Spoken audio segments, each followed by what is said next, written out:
find it quite ironic that the same people that will celebrate the loudest and hardiest at civil disobedience and protest are the ones that will be scornful and disdainful of other people doing it the other 364 days a year. And it's something we talk about in our episode of the Danny Can podcast,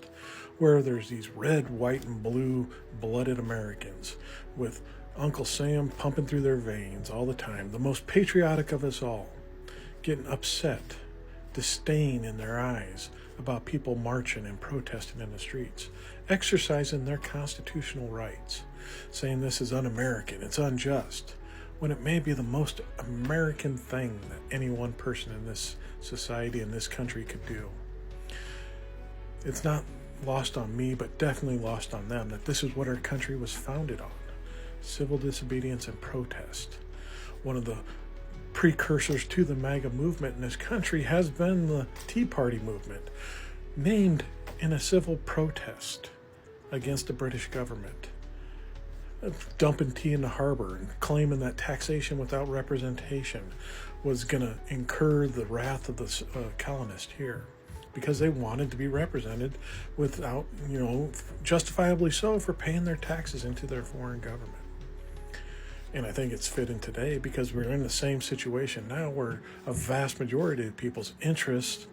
aren't being represented, even though you believe that you are and voted for someone that doesn't represent you at all. All the people in power right now care about is themselves and gaining more for themselves off the backs of everyone else in this country. But yet these people have disdain for someone that's standing up for their neighbor